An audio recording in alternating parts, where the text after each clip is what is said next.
বিএনপির রাজনীতির হাতে খড়ি হচ্ছে রাজাকারদের হাত ধরে।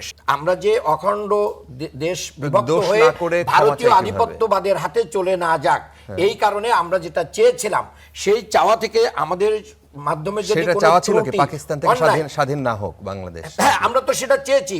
এই স্বাধীনতা সেটা কি এই দেশপ্রেম, এটা কি দেশপ্রেমের অংশ ছিল? আমি আপনাকে শেষ করি, এই দেশের মানুষকে মেরে এটা একবার ব্যারিস্টার নাজমুল হুদা আমাকে বলতে দিন। ব্যারিস্টার নাজমুল হুদা কিন্তু একবার বলেছিলেন যে এরাই দেশপ্রেমিক যারা এই দেশের অখণ্ডতা চেয়েছিল। পরে জনকণ্ঠে পরের দিন লিখলো হুদার বেহুদা। তার মানে এখন তারা দেশপ্রেমিক দাবি করছে নিজেদেরকে। আমি বলছি বিএনপির রাজনীতির হাতে খড়ি হচ্ছে রাজাকারদের হাত ধরে। শাহ আজিজুর রহমান, আব্দুর রহমান বিশ্বাস থেকে শুরু করে নিয়ে রাজাকারদের মাধ্যম দিয়ে বিএনপি পুনর্বাসন হয়েছে বাংলাদেশে। ক্যান্টনমেন্ট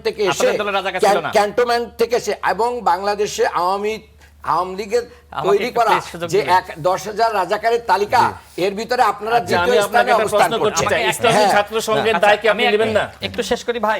ইসলামী ছাত্র সংঘের কি সমস্যা? বেশি সুযোগ পেয়েছে আপনারা বলছেন মুক্তিযোদ্ধা।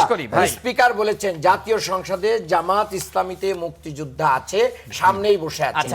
আপনারা যে সবকিছু আওয়ামী লীগের মতো নিয়ে করেন। আরেকটা জিনিস, জামাত সবসময় নির্বাচন চেয়েছে, জামাত ওয়েলফেয়ার স্টেট চাই,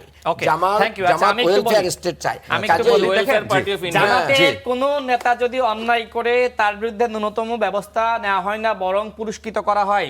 জামাতের একজন আইনজীবী শিশিরমণির রোজা এবং পূজাকে এক বলে শিরক করেছিল, তার বিরুদ্ধে জামাত কোনো ব্যবস্থা নেয়নি। আমির হামজা নারীদেরকে কটূক্তি করেছিল, একজন মন্ত্রীকে নাস্তিক বলেছিল, তার বিরুদ্ধে কোনো ব্যবস্থা নেয়নি। দেখেন জামাতের এই যে এমপির একজন জামাতের এমপির মেন নামে আকিজ এসেনশিয়াল সরিষার তেল, স্বাদে ঘ্রাণে সেরা। এরকম তহবিল দেওয়া হয়েছে, তার বিরুদ্ধে কোনো ব্যবস্থা নেওয়া হয়নি। শিবিরের নেতা ধর্ষণ করলে সেটা প্রেম হয়ে যায়, আর অন্য কেউ ধর্ষণ করলে সেটা ধর্ষণ হিসেবে তারা প্রতিবাদ করে। দেখেন আজকে তাহের ভাইয়ের কি ঈমান আছে? তাহের ভাইয়ের তো ঈমান নাই, কারণ তাহের ভাই বিদেশিদের সাথে সাক্ষাৎ করে বলেছিল যে আমরা শরিয়া আইন চাই না। তাহের ভাইকে নতুন করে তওবা পড়িয়ে আবার মুসলমান করার তার ঈমান নাই, কারণ সে বিদেশিদের সাথে বয়কট করে বলেছে যে আমরা শরিয়া আইন চাই না। না তা বলে নাই, আমরা ওয়েলফেয়ার স্টেট চাই। উনি বলেছেন আমরা ওয়েলফেয়ার স্টেট চাই। ইসলাম ওয়েলফেয়ার স্টেটের কথা তারা বলছে যে তারা 71-এ কোনো ভুল করে নাই, তা ভুল না করলে ক্ষমা চাওয়ার প্রসঙ্গ কেন আসলো? হ্যাঁ, ক্ষমা চাওয়ার প্রসঙ্গ যে কোনো মানুষের রাজনীতিতে ভুল হতে পারে। ভুল করেন নাই, এটা ভুল না, এটা তো ভুল না। আপনি বললেন যে আপনি বলেন যে এটা রাজনৈতিক সিদ্ধান্ত ছিল।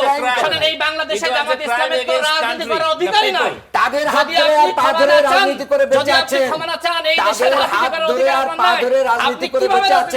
জামাত ইসলামীর সাথে সরে যান, দেখবেন আপনাদের অবস্থা কি হয়। বিএনপি সুযোগ না দিলে এই দেশে আপনারা জামাত রাজনীতি করতে ইসলামীকে বাদ পারতেন, দিলে বিএনপির অস্তিত্বই থাকবে না।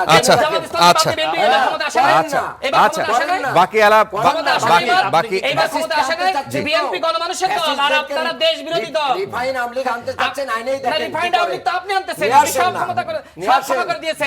আপনার ইলিয়াস মোল্লা কি বললো, ফরিদপুর একাশনের এমপি ইলিয়াস মোল্লা কি বললো ভাই? ইলিয়াস মোল্লা বলেছে যে আওয়ামী লীগের লোকজন আমাকে ভোট না দিলে আমরা কি এমপি দিতে পারতাম? আপনার আমির তো সাধারণ সভা ঘোষণা করেছে। আপনার এই যে আমির হামজা কি বলেছে? আমির হামজা বলেছে ভাই আমার বাকি আলাপ রাশেদ খান আমির এটা বলে শেষ করবে এই লাইনটা। আমির হামজা বলে তাহলে আওয়ামী লীগের লোককে আপনি কেন নমিনেশন দিলেন? সে জামাত করতে পারে না। সে জামাত, সে তো বলেছে যে খোঁজ না দেখ আমার 14 গোষ্ঠী আওয়ামী লীগ। সে বলেছে জননেত্রী শেখ হাসিনার নীতি যে বাস্তবায়ন করবে না সে জাহান্নামে যাবে।